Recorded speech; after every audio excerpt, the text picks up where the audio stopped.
Hello and welcome to Dullbulb's Alco Counterplay Guide. I've been releasing a little bit more beginner-focused content recently, and people have been asking for specific matchup ideas in counterplay, and I think that's a great idea. And one that really needs addressing is AUCO. Alco released an Elevation. It's a Jinteki ID that says whenever you do damage or trash one or more cards from HQ, place a power counter. Then when your turn begins, you can remove two counters to look at the top three cards of R&D, add one, trash one, add the other two. And that is actually complicated text, but crazy good. In effect, what this allows you to do is draw insane amounts of cards. You're kind of looking at three and picking the best two. So you can draw just ridiculous amounts of cards very frequently, as long as you're running cards that trash cards from your hand or the runner's hand, which is actually a lot of Jinteki cards, and there are a lot of really fast Jinteki cards. So what these strategies have been doing, and they've been doing them since this was released, is just absolutely ripping through their deck, presenting many, many threats, often in the form of assets and small ice, where if they're allowed to be uncontested, they do damage, trash your own cards for some kind of benefit, and push you forward through scoring. Or if the runner interacts with them, they have to take damage to interact with them, which is more ways to get counters, more ways to draw cards. And if you draw enough cards, you can actually recover from the runner's interaction. The effect of this has been that runners, I guess this is one of the best corp IDs. It has been for a long time. In my opinion, this was like as good as Melius U was, maybe even better than Melius U was, and that got banned. This one didn't get banned. This one's still around. Probably will be around forever. It's had cards banned from it before, but we're here to focus on how do you, as a runner, beat Alco? Because I often see newer players just lose. They just don't play around it properly. It's one of the harder IDs, like decks, to interact with seriously and to have a fair and competitive game against, because they will just blow you out if you don't know what you're doing. But let me tell you, when you have a good game against Alco, once you have this level of understanding, it is some of the most interesting netrunner you can play. Some of the board states I've seen against Ayuko have been the most fabulously detailed and weird and precise lines that I've ever found in paper play games, or some of the feelings that it evokes just trying to stay alive, trying to stay afloat against this absolute monster is extremely evocative. Yes, it does damage to you. Yes, you will lose some of your games against Alco. It's incredibly good. That's just going to happen. But once you learn how to counterplay, there's a lot of joy to be found here. So let's talk about it.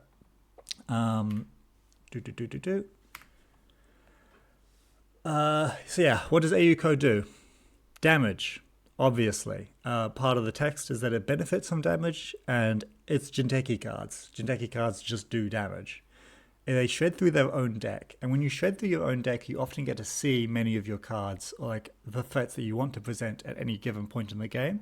So they're good at seeing their early game cards, they're good at seeing their mid game cards, and when the late game comes, they're good at finding their late game cards. They almost always use a lot of assets.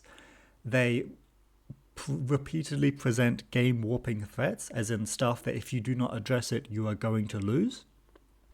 They tax your credits because their assets have pretty decent trash costs on them. They tax your cards in hand because of the damage that they do. You need to keep drawing up. And if you're using just the basic action to draw, you will not be fast enough, let me tell you that. And what else do? They win games. You will never have a 100% win rate against Ayuko. It is too good for that. But the point is to get competitive games, to get good, close, interesting games, and to win some of your games against Ayuko. So what can you do as a runner to achieve these lofty goals? Well, you can't play like you usually do. If you have a preferred play style, of maybe you like playing Doom Rig Shaper and you like having an enormous board that can break everything for free, not going to happen, okay? If you like having a million twinning counters as maybe Lu or Topan or something like that, not going to happen. If you like playing Criminal and just slamming HQ every single turn, not going to happen. you need to prioritize their threats. So it's a game of focus. They're going to be presenting you with a lot of information. Many of the cards they install, you need to keep track of when they installed them, why they installed them. You need to be keeping track of what's in their archives, what's in their HQ, and what their ice could be. And you need to play around their tricks. And I'm going to go into details to exactly which tricks you need to play around and how precise it can all get. You will not assemble your full dream rig. So every utility card that you put in for like an alternative reason that is not just trashing assets or breaking ice, is probably not going to get installed. That can be frustrating for some people because they've built these weird decks that have like an alternative thing that they want to be doing in the background. Yeah, not going to happen. Those cards are going to get lost to damage. You don't have the time to install them. We're going to talk about Regenesis a lot, but you cannot let Regenesis slip through, not without some serious compensation. I can talk about exactly what that means in a sec too.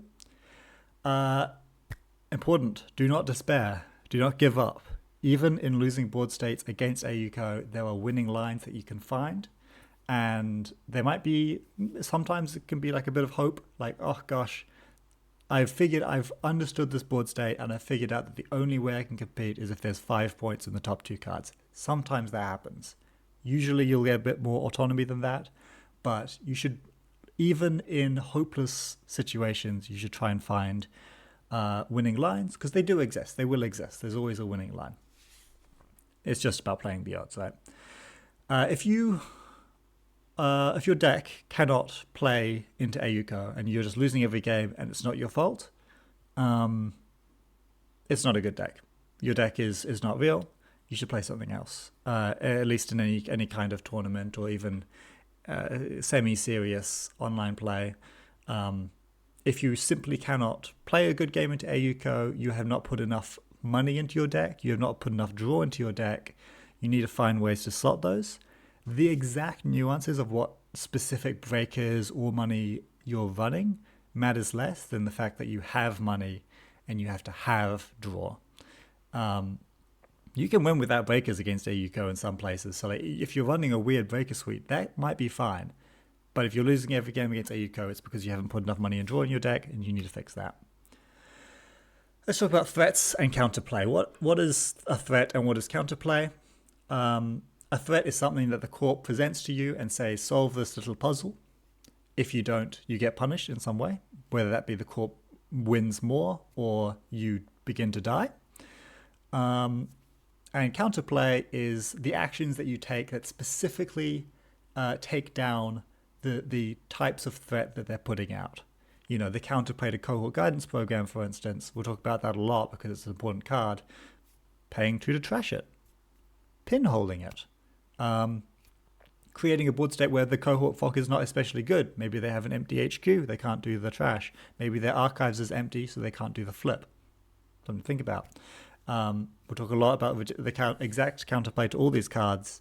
But yes, if you're not thinking of terms of the corpus presenting me threats and I am counterplaying those specific threats, you're not going to have a good game to AUCO, because you can't just resolve your game plan without thinking about what they're doing in this matchup. They go too fast, their win con is too strong. Let's talk about their win cons. Agendas are their primary reason. All good AUCO decks are kind of scoring decks. They can get to 7 points really quickly, and you need to stop them from doing that. Namely, Regenesis. Regenesis is the number one thing to think about at any given time. It is crushingly strong, almost problematically strong, but it's too cool to probably get banned ever. I could be wrong about that, but yeah, almost all lists are on Regenesis, and this is their primary win condition. It can be scored absurdly early. It only takes 3 advancement counters to score, and with the text that it lets you add a agenda from archives, regardless of how big it is, to your score area, it can effectively be a 3 advancement, 4-point agenda, which is ridiculous. Now, notably, you don't get the text of whatever you put into your score area if it has like an on-score text, but that doesn't usually matter. You're just doing this because it's loads of points. You should always consider Regenesis to be the harshest punish to your lack of interaction. So if you're thinking, I'm going to leave this board state, I'm just going to focus on myself, you're basically saying, I'm okay with getting Regenesis. That could be true sometimes. But you can kind of tell when a Regenesis is possibly going to happen to you, right? The tell for Regenesis is there's a face down card in the remote, probably one that could be a Regenesis, like could be an agenda, and also a face down card in archives. You should track which cards are on the table and in archives to make sure that you never let anything slip by. Importantly, you can stop Regenesis pretty easily because a 4-3 agenda, a 4.3 advancement agenda is ridiculous, but it's easy to turn off in theory.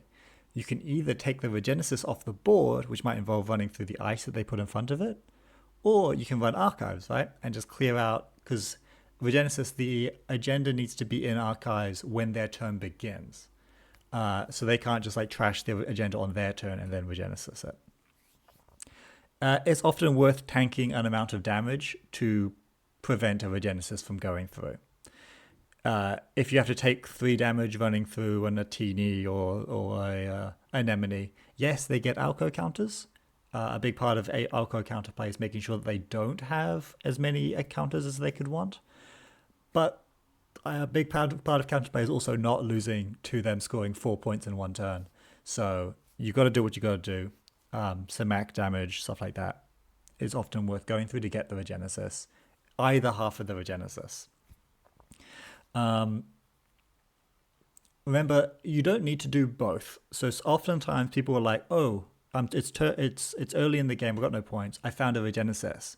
Oh, there might also be a Fuji in archives. I'm going to run through more ice and take the Fuji." That can be risky. That can be taking a lot of damage on one turn, especially if there's any damaging ice that you had to go through to do that. It's okay to sometimes just deal with one half of it and then just recover from the damage that you might have taken, set up a bit, and be ready to prevent it from being scored next turn. You should also assess on whether or not the corp can actually afford to score Regenesis. Infrequently, it can be so expensive to score out a Regenesis on turn 2 or 3 that it's actually not that great if the corp just takes 4 points.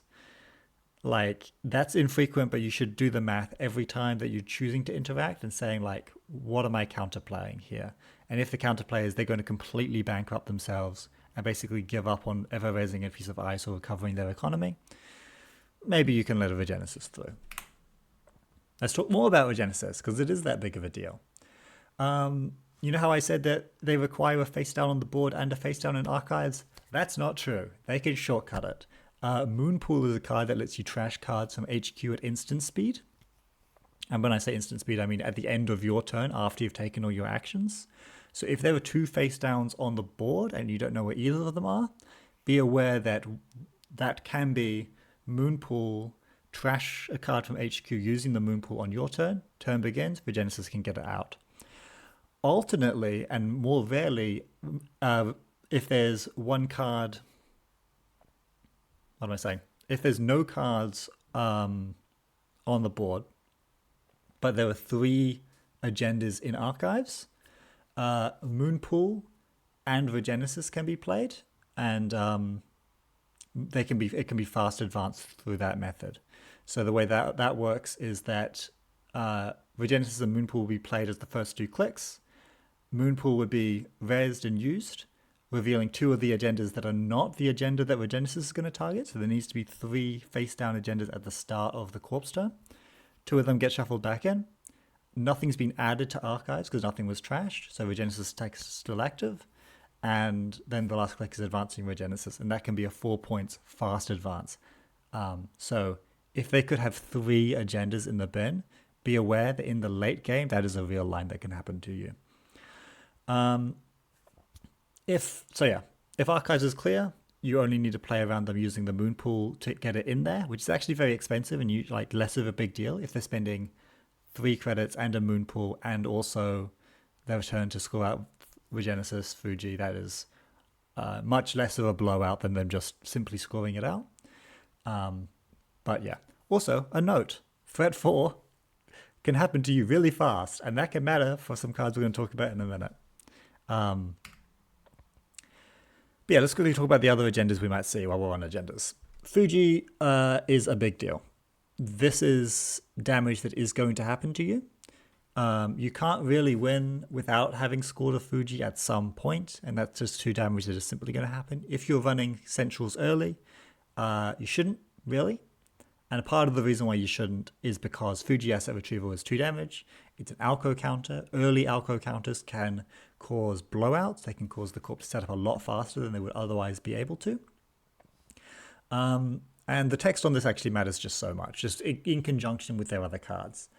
If you run archives at basically any point in the game, you should be ready to take 4 damage from 2 Fujis, plus however much FUT can do to you. Remembering that FUT can be res on reaction to you running archives, so that could be 1 if they have any amount of face downs, or there might be a face up FUT, and it's very predictable how much you can take from that. And you should also consider, even if you have a full rig, that enemy can add 2 to that on the way. So yeah, don't die to Fuji randomly. That should rarely happen to you. You should rarely be taking accesses that would allow you to die to Fuji. And the maximum amount of damage possible from any given run should be quite quantifiable, because Fuji is going to do 2, and you should assume that there's a chance. You should understand like what the odds of hitting a Fuji are. They don't really have a way to score Fujis from the table, so you should rarely expect to see Fuji just played behind an ice. Can happen, obviously, but not common. So usually they do want to regenesis out their Fuji or shuffle them back in some other way. Blood in the water can be a big deal. Not all lists are on this, but a lot of them are, and it's just punishment to you going too quickly and not allowing you time to draw back up and recover. If you played all your cards doing fast setup and playing your money, playing your breakers, and you got 2 cards in hand, oftentimes they're just going to be like, yeah, all right, I'll take 2 points, because it'll be a 2-2 in that case. Sometimes if you're running late in your turn, you take a bunch of damage on your run, then they score out of Blood in the Water. In conjunction with FUT, this can be damage as well. So yeah, don't let Blood in the Water be easy, and oftentimes in the late game, you've got to start thinking about Blood in the Water fast advanced lines when they just need like 2 more points, right? Sometimes they're on tag packages. If you ever see How They Run or any other card that can give a tag in these decks, assume that they're also on See How They Run. They'll be on some kind of end of the line thing. These ones are a bit easier to steal than the other agendas, I find, because the tag package doesn't immediately kill you if you take their agendas, and this doesn't do damage to you if you steal it. But yeah, these are best when they're tabled to set up, and because of 4-2, it requires some other thing to advance it. They're not going to score this out in 1 turn. So yeah, if their board state is out of control, this is the most punishing thing, because they can just kill you off an agenda score. But as long as their board is not out of control, this is actually the worst of these agendas. Let's talk about their assets. It's an asset deck. You got to understand what you're up against here. Cohort Guidance Program. This is, in the early game especially, a big deal. Urgent. I've put in capitals. This is the most premium way for Alco to get their Alco counters, which they're going to turn into shed loads of draw. It also provides them the economy that they need. 2 credits a turn is a very premium amount of money to get from an asset, a 1-to-res asset. And the trash is going to constantly present more regenesis opportunities, because new cards that you don't know about are entering archives all the time from HQ. And that means they get to draw other cards that are more premium for their board state. So it's just, all the text on this is so good.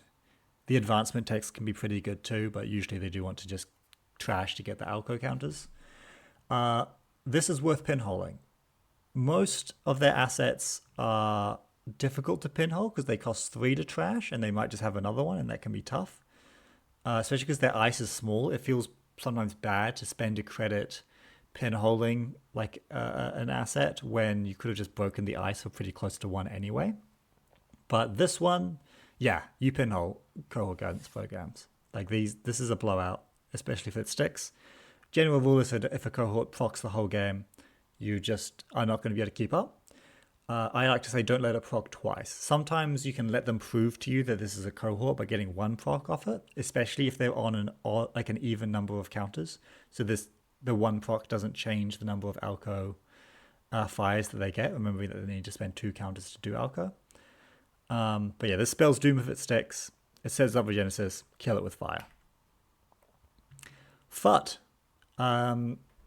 You've probably lost games to Fut. I've lost games to Fut. He's powerful, but he's predictable. You shouldn't ever be in a situation where you're like, oh, I forgot about Fut damage. Because Fut he's there. Like, you should know whenever you make a run that there is a chance of taking a very quantifiable amount of damage. Remembering that Fut increases power each time you give it to Extia. He does base 1, +1 per counter. You can see how many counters there are. Like, do not be surprised by Fut. Accept that if you're running centrals or remotes, while Fut is rezzed, you know how much damage you should be expecting to take. Why is Fut so insanely good in Alka?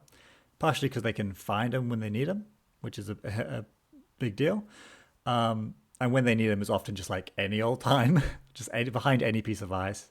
It just does everything for you. It means that your centrals are basically safe, so you won't just lose to centrals runs. It means that your archives is a pain to check. Oftentimes, you need, like, as a runner, you'll need to trash the Fut, then check the archives, because against the Genesis, you should be checking archives all the time. And if Fut isn't dealt with, they will score agendas through whatever method, deal damage, you have to draw back up, and then they're going to score more agendas. So this is an urgent trash. He's a big deal. But you can get away without trashing him if their agendas they're not in a situation where they're going to score agendas. They do run 2-1s a lot of the time called hybrid release, which I didn't showcase, but they're often on some number of 2-1s, which lets them cash out their Fut damage on their turn.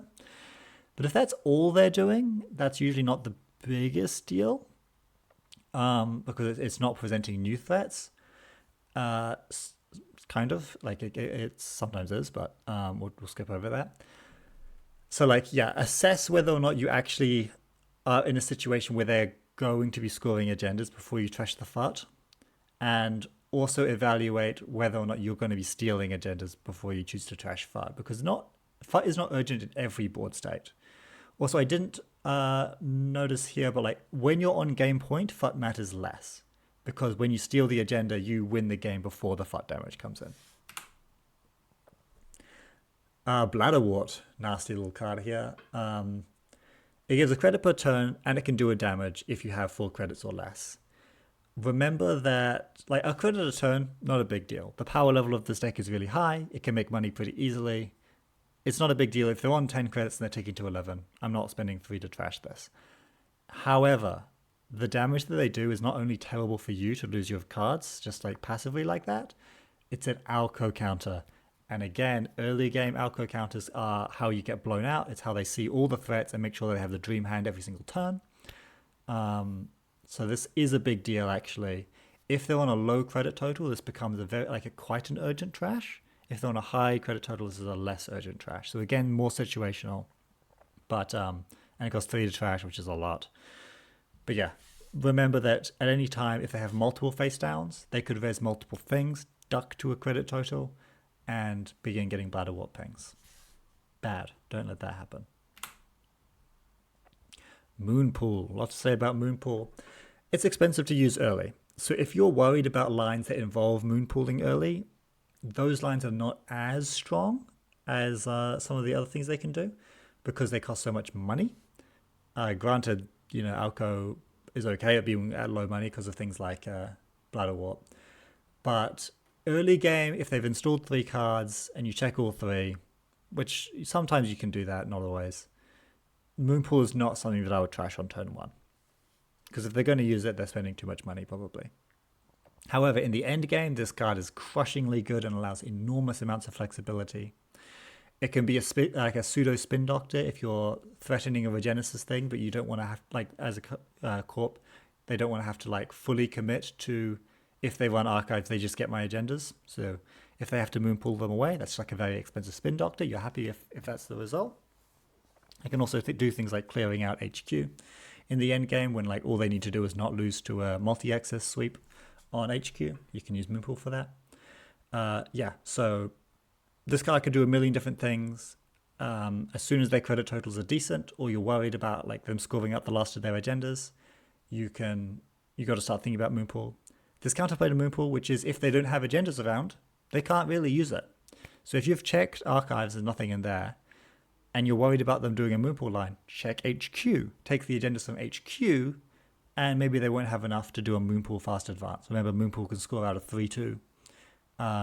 Blood in the Water or their longevity serum, which I didn't mention as well, but that's another Jinteki 3-2 from hand. So they can have nothing installed and still be scoring agendas with Moonpool. Spin Doctor is really good in Alco because, again, like what I mentioned with the Moonpool, they can hedge in that they've put their agendas into archives to set up the agendas threat. But if you run archives, the runner doesn't actually get to take the agendas because you can react with Spin Doctor.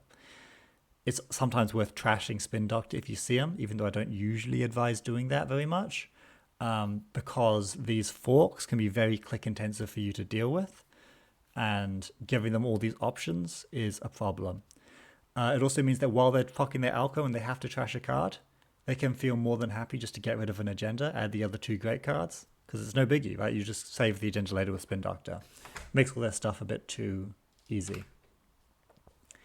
And let's talk about their events. So these are going to change per list, but the Hansei and the Petty Cash in the front here are always going to be there because they're insanely good. The Hansei review is an uninteractive way for them to get an Alco counter, which is in the early game an extreme premium. Otherwise, like just not running often is enough to not let them get counters, cohort being the exception. And Petty Cash, I've noticed there's a lot of stuff that trashes Alco cards here. And Petty Cash is insanely good when trashed from the deck or from hand. If they get a Petty Cash off their Alco fuck, it's like kind of a high roll, I think. Because it's effectively your ID text is saying gain 2 credits and draw 2 cards at the start of your turn. Like, that's nuts. That's nuts. But then let's talk about these other threats. Measured response. This is the most common thing for Alcos to spend their influence on at the moment. And they're usually on about 2 of them. Not always, but that's the most common versions are on 2 measured responses. You need to think about this all the time. You need to be ready for this. Because, like I said, threat 4 happens sooner than you think. And you might have noticed there's a lot of stuff that does damage. You're often going to be ending your turn below 4 hand size unless you're careful. And a lot of this stuff is very expensive. They're assets that cost 3 to trash. Hard to be above 8 credits if you've been doing that all game. So yeah, sorry. Think about this before any run where you have a chance of stealing the agenda. Because they're Alco, they're going to find it when they need it. Just assume that they have it. Even if you've checked HQ and they don't have it, they'll have it. They'll have it at the start of their turn. They can see a lot of cards. The reason this is so perfect in their deck is just because they tax you so much. Their card, it's so hard to keep a full hand size and big credit totals while stopping them from constantly regenesising. And remember, you're running archives to turn off regenesis. Oh, you took a Fuji. You took 2 damage. You don't have any money. Well done for turning off the regenesis Fuji. You died a measured response now. Obviously, credit total dependent. If they're broke, they can't afford any number of measured responses. But if you are not at least thinking about measured response, you will not have interesting games into Alco. You will just lose. Economy. Yeah, I mentioned these. It's actually really good. The Alco can make a lot of money with some draw orders without sticking really anything. Hansei reviews hella money. Petty Cash is ridiculous money. Turn 1, Hansei reviewing your Petty Cash is like a 1 click for 7 credits with upside because you get the Alco counter. Like, hey, that's pretty good. Ice. Okay. Something to keep in mind, especially this first one here, Anemone. This is what it's all about. This is the bread and butter. As early as turn 1, they can res Anemone and just grab a fistful of Alco counters, and it's going to be hard for them to stop chaining those, because once they've procced Alco for the first time, it's a lot easier to get the second one, because you'll draw the card that gives you a counter in some way, and then it's going to draw more, keep things going, keep the ball rolling. The longer you can go without giving them an Alco counter, like 2 alco counters, I should say, the happier you should be, because that, like, preventing the ball from rolling gives you a bit more time to set up. And anemone is a very premium way to get the ball rolling, and it's a big reason why we don't like to run ice on turn 1, especially if their credit totals can support resing the anemone. Because when you res this ice during a run against the server, trash a card from HQ, that's 1 alco counter, to do 2 damage, that's another alco counter, and there's a subroutine that feels barely worth breaking. All it does is 1 damage, but guess what? That damage, it's an alco counter. So yeah, 3 alco counters if you face check this on turn 1 is bad news, because you've got to draw back up, and they are going to go so fast. They want 3 anemones always, and it's the most premium ice for them to install early, so you should assume that all ice is anemone until proven otherwise.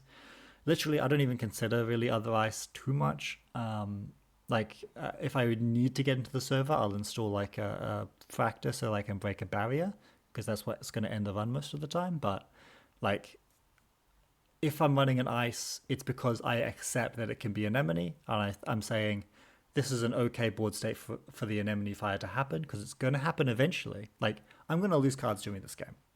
You are not ending your game against Alco without having taken any damage. Not going to happen. Don't even think about it. It's about assessing, looking at your hand and saying, this is on the half of cards that I'm okay with losing to damage. Okay, so I'm going to run it, let the anemone fire. Take the 2 damage on this hand so I don't lose a more premium hand. Or like, they're poor now. If they raise the anemone, they're very poor. So this is on the worst side of opportunities for them to raise anemone, because it's going to happen eventually. So just pick your moments for this. Sometimes upon seeing that it's anemone, you just need to jack out, and you can't commit it, because you die to a Fuji, you die to any old thing afterwards. Maybe it's threat 4 and you'll die to a major response if you make a successful run. That's fine. You should not, once you have started your click, you're allowed to react to new information during the run. I've often had games where I've seen the anemone, so okay, that's the anemone raise. That's it for me this turn. I'm just drawing it for the rest of the turn. It's also a very good punish for if you're running late in the turn. Like, you should be ordering your turns properly. Make sure you don't get caught out by this. The other ice is less to talk about. Samaximun, good barrier. Sometimes you take the 3 damage against this if you need to steal over Genesis, but otherwise, obviously, you don't, because you need to have those cards for other things. Their code gates are often a little bit awkward. White space is quite common. I've also seen people run Atini, because it does damage. But like, there's not very many in-faction great code gates for Alco at the moment. So that one, they usually run fewer of them, and they're either smaller or they're Atini, which is very expensive for them. And Boto is the only thing that they run that's like resilient and actually costs serious credits to break, especially at threat 4. I mentioned you get there pretty quickly in Alco. Yeah, breaking a 6 strength Boto is tough. Let's talk about... We understand now what the deck does. We know what cards we're going to expect when we go into it. How do we actually play this? Well, you play your fastest econ. You don't always play your slowest econ. If you draw like your daily cast or your Paladin Pomu Mystic on turn 1 or 2 or maybe 3, you play it. Yeah, those are great econ cards. They're going to give you a lot of money throughout the game. Turn 5, turn 6, nah, you just don't. Those cards are getting lost to damage. Those slower cards are not going to pay themselves out. You're going to wish you had them in hand to be able to take more damage, more than it's worth spending the clicks and credits to actually install them. But things like Sure Gamble, things like Clean Getaways, Raindrops, Cut Stone, Creative Commission, these are premium because they allow you to interact and have money all in the same turn, and you're ready to keep going next turn. Draw is super good. Dr. Nuka, amazing. You should have some amount of draw in your decks. If you're clicking to draw, you're just not going to be able to keep up. So your utility cards as well. Things like Chesva often don't get installed. Things like, if you're on a Q-loop deck, maybe you're having some fun. Too bad, not in this matchup. It's still a fun game, but you shouldn't be having fun on your own terms. You're having fun on their terms in this matchup. Anything weird that you're doing is probably not happening, okay? Including multi-access, actually. You simply don't need multi-access to win against AUCO, at least not installed multi-access. The twinning, for instance, is often a bait. I see people install it and I think, thank goodness I have a window now. You've just spent 3 credits, a card, and a click installing a twinning. In the long run, that might let you see some extra cards. But we're not playing the long run. You need to address my threats right now. And those resources you spent installing that, I can now have given me a window where you can't afford to deal with my FUT that I'm about to jam or my Regenesis I'm about to push. Your job as the runner is to take down threats and diffuse their setups. Scoring to 7, it'll happen as part of that. What you're thinking about doing is preventing them from winning. You are not trying to win yourself until that is the best way to stop them from winning. Draw cards. Again, if you don't have card draw in your deck, you can't win. If you're ending your turn on low hand size, you're gonna die. Draw cards, including overdrawing. Like if you've got a twinning and it's not like a game where the twinning is gonna make any sense, overdraw it and find a better card that'll actually be fast econ. You got to trust yourself. Alco is going to push you to have to commit to lines that are very intense, very scary. If they're going to win with a Regenesis push and you don't have any way to deal with it aside from taking a lot of damage, you got to take a lot of damage. Like if they are setting up a measure of response and you really want to install your Mystic Mamie, but that's going to put you down to 3 cards in hand, trust yourself. Play around the actual stuff that they might do to you. Don't just follow your preferences and your principles of oh, this is how I like to set up. This is how I usually play. Assess their board state. Play around what they're actually going to do to win the best you possibly can. Don't give up. And also check archives. Don't just lose to Regenesis. Check archives. Check archives. All the time check archives. And also don't die to measured response. That's all for the first part of this video. I'm going to now get into a replay that I took with a friend, where I'm going to kind of talk through exactly how this looks in practice. And, you can actually see the lines, the way these lines appear, so that hopefully you can use these in your games. Enjoy. So this was a game against Alco that I got online against Prof Wacko.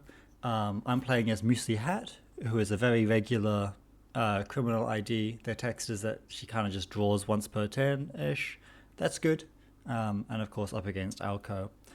The reason I'm picking this replay is because it illustrates well how to counterplay. It's a very a long game, so there's lots of interesting decisions being made, and they're all being made for the express purpose of stopping them from getting anything off the ground or letting anything happen that I don't condone, which is what it's all about. Muesli Hat's take is going to be really great here because drawing is so good. And I'm looking at this hand, and what did I say? I said I like fast money because I need to be able to keep up all the time, off the go. I don't want my slow cards, I don't want my utility cards, I want fast money. And this is fast money. I don't have draw, I also really like draw, but my ID will hopefully give me enough draw to stay on top of things.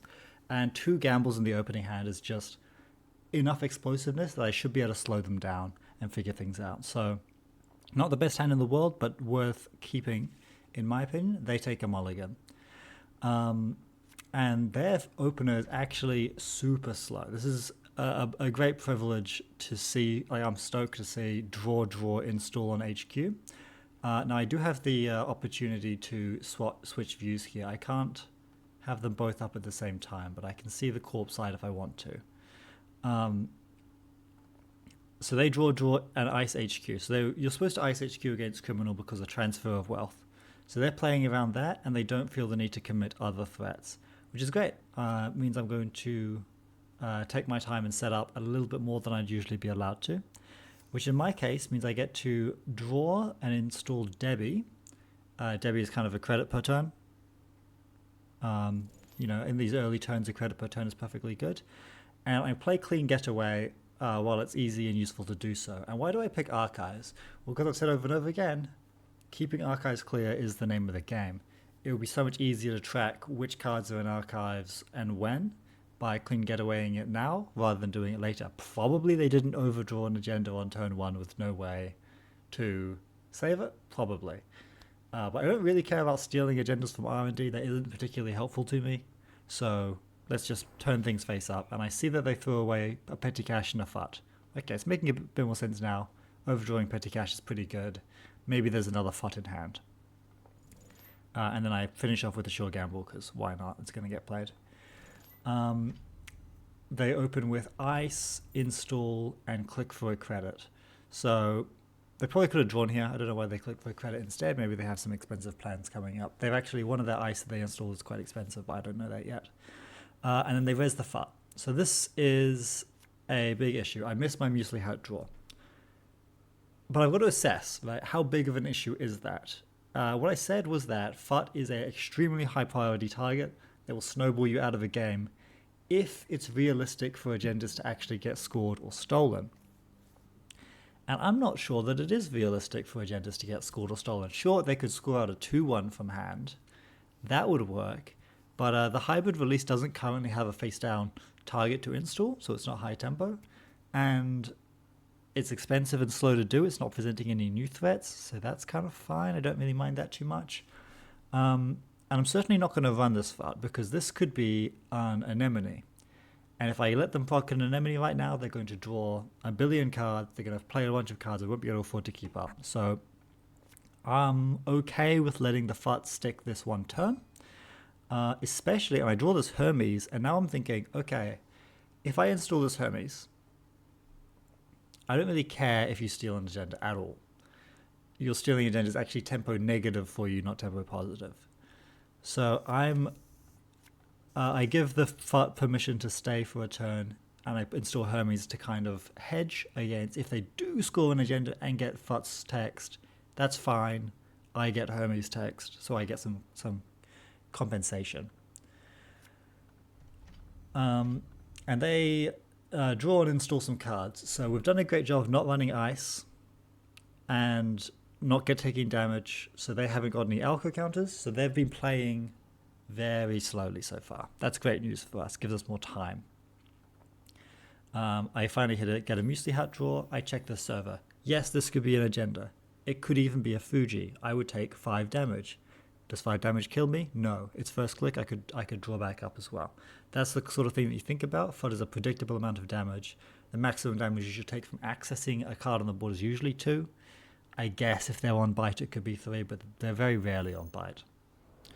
And here's an interesting decision. Do I trash the Spin Doctor? Well, I said before, it's actually a big problem for Spin Doctor to sit on the board because it makes Alco procs and other things that trash from hand much more threatening because I can't run archives. Like, it's much easier for them to do it. They're not risking as much. So it is worth trashing the Spin Doctor in this case, I think. It's pretty marginal still. But I get some time to set up. I get to play Touchstone. I install Revolver last so that I can interact next turn. I think I probably should have drawn last, just to keep my options wide open, and I can always install the Revolver and then run next turn if that's going to be the case. But I install it this turn to get ahead of things, leaving the FUT up for another turn, saying that this is still not a great board state for you to score out on. So I'm okay with this. Hansei Review is loads of money and an Alco counter. Install. Okay, big problem. Virgenesis could be being threatened right now. A kind of a knock against, like, it was installing this Revolver means that if I would have run one of these, I would take a lot of damage. And that could be a big problem for me. So, because I don't know that these are moon pools. They are moon pools, but as far as I know, this could be Virgenesis. Oh, I'm covering up some of them. Let me move my camera. Yeah, looks good. That looks good. So these could be Regenesis. There's the face down in archives from the Hansei review. So I need to kind of try and cover my bases. And of course the FUT makes this all the more threatening because whether I steal a Regenesis from here or the card from archives, taking 3 from FUT is not part of my plan. So I'm going to see if I can diffuse the situation. And I choose to do that by grabbing this Shibboleth installing it and then bravadoing this FUT. Of course, this could be a barrier, right? If this is just a tattoo bowler and I bounce, big problems. They're going to be able to score a Regenesis if they have one, and I'll take FUT damage, and I've probably lost the game. But I'm covering most of my bases here. If it's a code gate, I should be fine. If it's a sentry, I should be fine. Even an anemone is fine. It's actually great for us. It's a lion's mane, which is expensive for them and only cost me 2 credits on my revolver, which is as much as the cost of like a anemone, funnily enough. So this turns out great for me, and I can trash the FUT, perfect credits, like it was planned. And now, whatever happens, the situation is less bad, because if they score out 4 points, that's still a problem, obviously. But I don't also take 3 damage, right? So I still don't want them to score out 3 points. So I'm going to assume that both of these are not Regenesis, and I'm going to take a 50-50, just to reduce the chance that I get Regenesis Fuji. I hit a Moonpool. I wish I had another click so I could check the other one, but I don't, so I just have to hope that it's not a Regenesis. It's not. It's all totally fine. Petty cash brings them up to money. They still only got 1 alcohol counter, and they opt not to use the Moonpool to get the second one, which they're technically allowed to do, but it is expensive to do. And they shove something behind the lion's mane. Okay. At present, Regenesis is not being threatened. That's great for me. I'm very happy with this. Technically, if this is a Moonpool, then they could be threatening it with the setup I mentioned earlier, which is they could trash the Moonpool, put something in archives, and then score it out. But like you said as well, that would be really expensive to do. Possible, but really expensive. So I'm less concerned about that. I do check it, though, just to see. I probably should have done this in the other order. This is another mistake I catch myself making. So in this board state, there's no real reason for me not to check this and then Carpe Diem. It gives me the Debbie credit, but in actuality, if this was, if this run, again, this was Regenesis, and they popped this Moonpool to put something in archives, I'd probably have the click spare to go and check it. So I think I did this in the wrong order.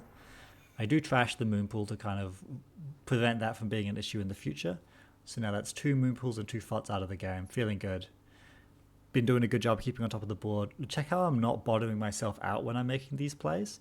Like, technically I could run through this lion's mane and trash whatever's behind it, but then I'm at a credit threshold that's going to be very tough to recover from. So I'm trying to stay at a nice, healthy, breathable credit total throughout this game.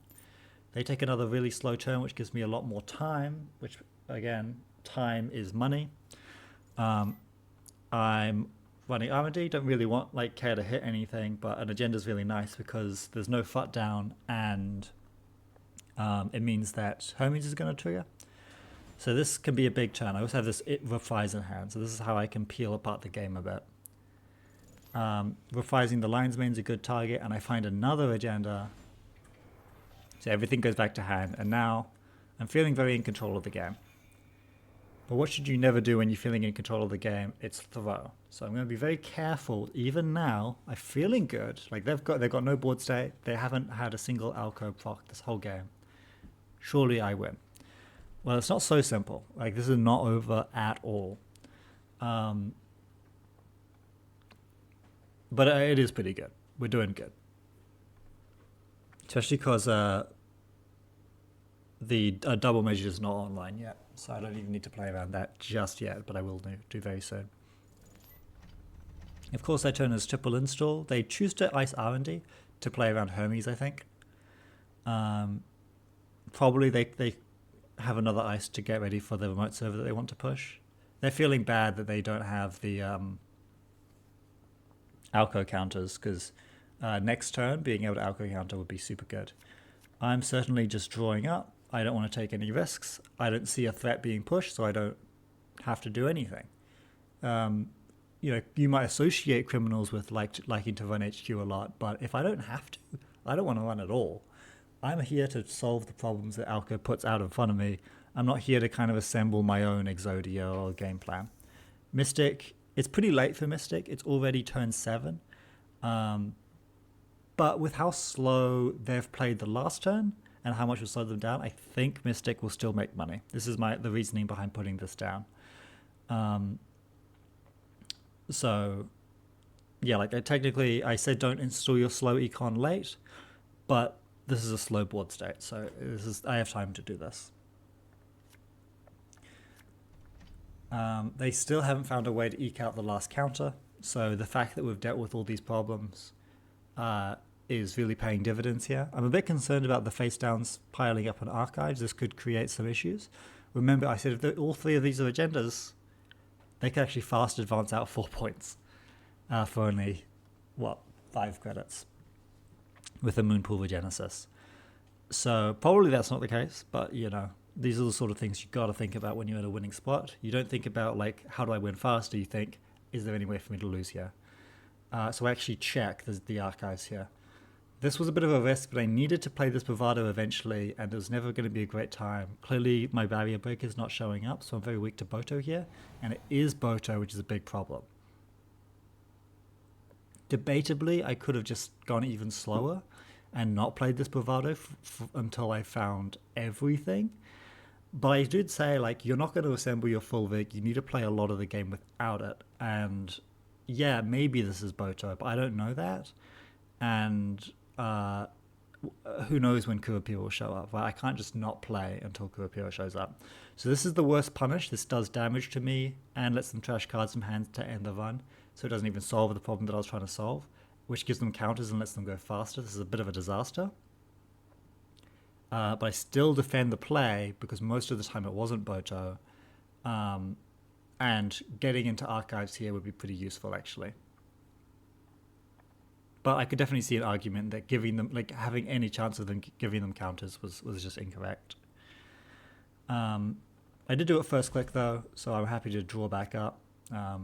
Like I said, yes, HP matters, but this Mystic Mamie is a duplicate, so I'm going to overdraw it. Don't be afraid to overdraw. You still need cards that do stuff. Basic actions aren't going to do the job. They get to use the Alco counter, so every time an Alco uses their counters, they're going to have an awesome turn. And yeah, they have a pretty awesome turn. They install 3 very expensive cards. Fortunately, I have Debbie here, who's going to help me be able to afford to trash the board. So I'm a bit concerned. So I trash the board, but that doesn't mean that this isn't just a Regenesis, right? At this point, I'm thinking that probably is a Regenesis. So what can I do? Well, I don't think they would put a Regenesis behind an ice that would be trivial for me to break, so I'm thinking this might be a second Boto, or if it's not a second Boto, something that's going to do a lot of damage to me.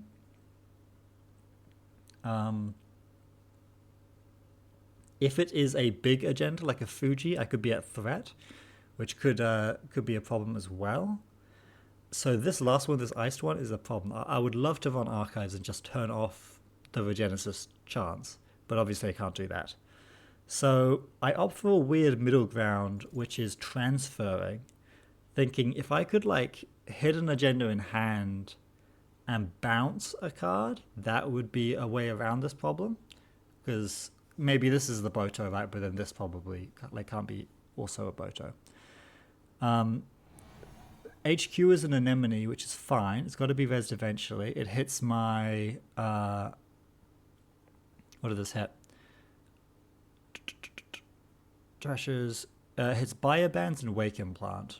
That's fine. Wake Implant was never going to get installed, and Biobands is a great card, but and it will be missed, but not critical. And I do commit to access because I don't die to Fuji. I don't die to Fut Fuji, so I feel fine. And I steal 3 of their credits, and now that they were lower on credits, I feel okay running this, because if it's a Boto, or if it's most things, they can't afford to res it. And if they do res it, they won't be able to afford to also... If this is another anemone, sure, that's pretty scary, but actually they'll be on no credits, which means they probably can't follow up off of it. So that's my reasoning here. My counterplay was to use my powerful criminal text to run HQ in a way that actually affects their game plan It's not just, oh, I have transfer, I'm going to play transfer. So they can't afford to raise this ice anymore, so the counterplay worked out perfectly. I get what I think is going to be a Regenesis. It's not a Regenesis, it's a Moonpool. And I'm like, sure, trash the Moonpool. Let's not allow any funny stuff to go on. I end my turn tagged here. I died at end of the line. I have not seen any cards that give tags. I saw a Natini just then in HQ. And you probably don't play a Teeny if you are a tag list. That's not always true. But like literally nothing I've seen has given a tag. So I don't suspect that they're on end of the line or the tag kill lists. I could be wrong. This could be a throw, but like this was just from what I've seen. I have no reason to think that's the case. So I'm not going to play around things that I don't think exist, and I don't think they can afford to trash any of my cards with the basic action. So I'm okay floating this tag, but I'd rather not float it for too long because if they are randomly on end of the line, it's not just. I don't want to lose. I feel ahead, but I don't want to lose. So I'm playing around the lost conditions. They credit up and they play their Hansei Review, which gets them their second counter. So this turn for them sucks, but next turn is going to be good. We get a transfer, so we just play it to try and keep them as slow as possible. Delightfully, we hit an agenda, so we get a bounce. Don't really feel the need to capitalize off of that, so I just remove 2 tags. I actually end on 2 cards in hand here. The reason I did that is because I played this Carpe Diem, which I did because this Mystic was going to be pissed off at me otherwise. Mystic pings you for 1 if you leave her with 3 credits on her. So yeah, I didn't want to do that. If they score out 2 points, I get a Hermes bounce. Fine, I don't really care too much. Clearly they're on no points, so if they use Blood in the Water to kill me, to fast advance, I don't consider that to be a big deal.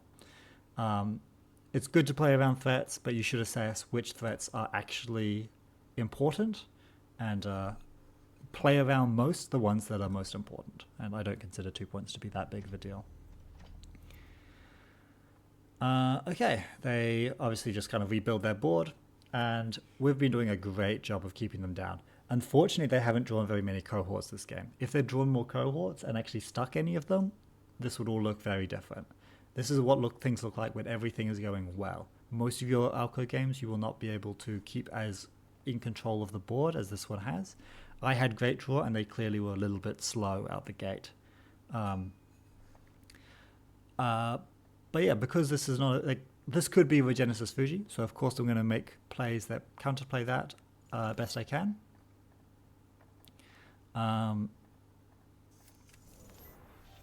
And that involves bravadoing through the Boto.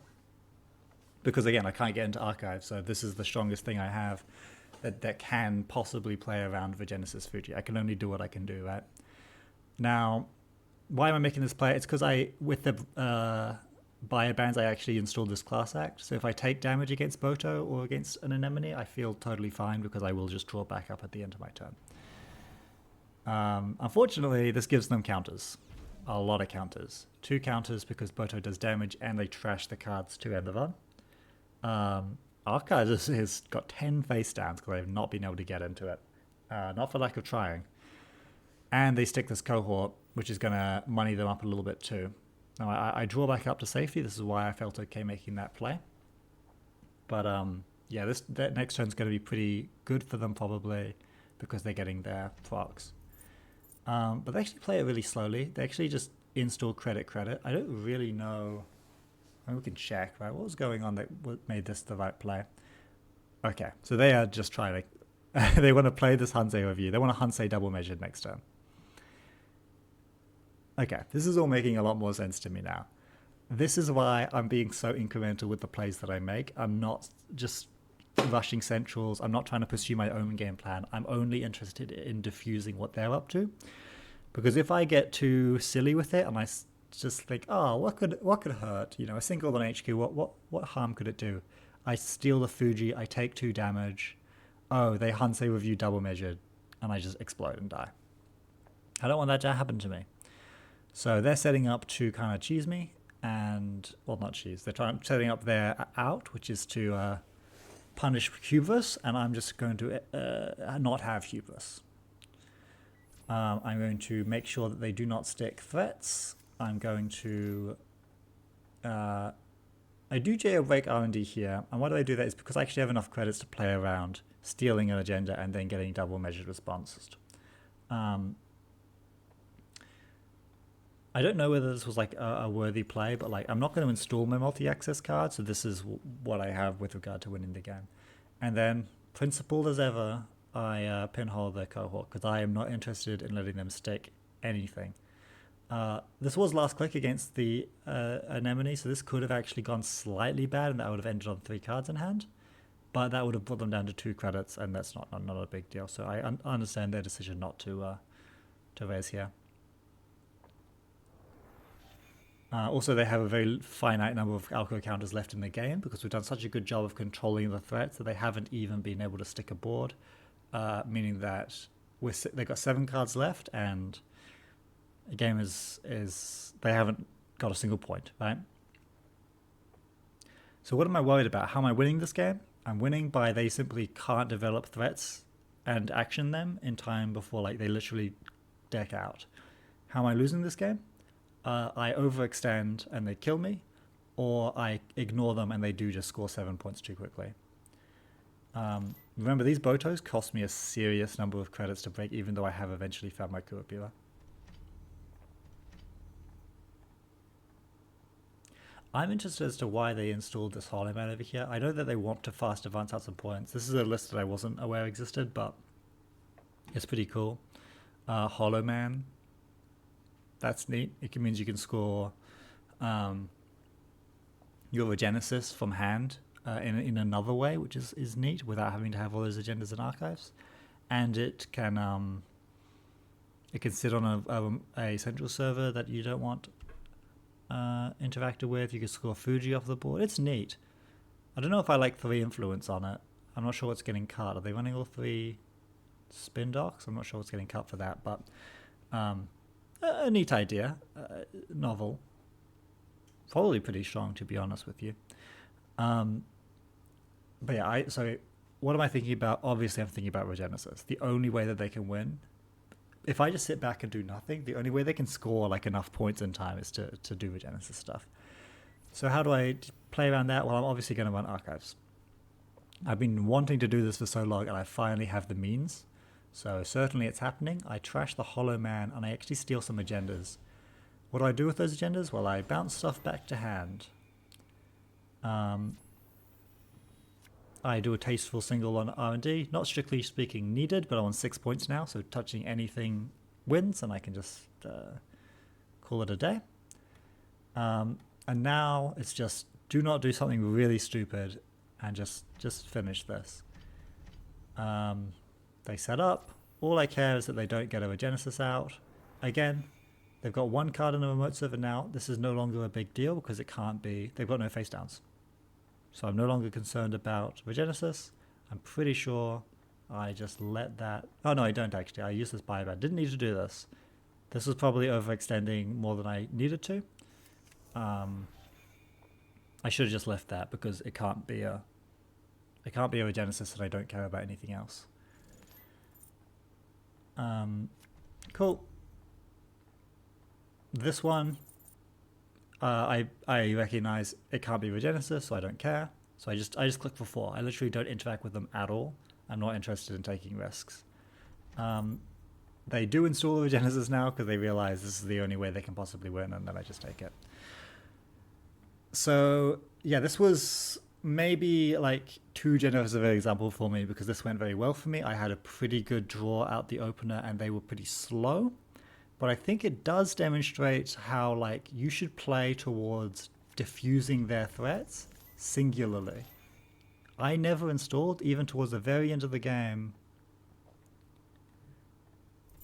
this twinning. Never. I don't need it. That doesn't help me diffuse any game plan. It might help in some ways because I could get like Hermes bounces. But I never felt like I needed Hermes bounces so badly that I was willing to install twinning for them. Could have installed Wake Implant. don't want to take damage. You see I got down to 3 cards in the stack, so I was on a timer. Yeah, don't want to take damage, don't need the multi-access, don't want to have to be running centrals, that's not part of my win con. My entire multi-access suite was jailbreaks, and I simply dealt with their board. And again, this is not a deck that I built to beat Alco. This is just a deck.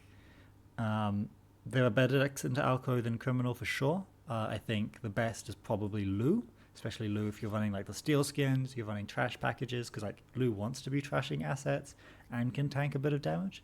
The 40 card Lou list might be a bit risky because you might just run out, but slightly larger Lou's, especially with Audrey and stuff, can be really premium.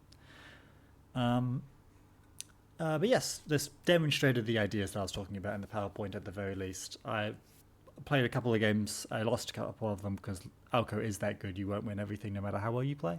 But you see how this was an interesting game where I made interesting decisions, and that can be the case even if I lose. This was fun. I hope that helps you with your Alco games. I hope that helps you with your maybe just general netrunner skills, especially into asset decks. And cool, I will see you in the next video. Like and subscribe if you enjoyed. Goodbye.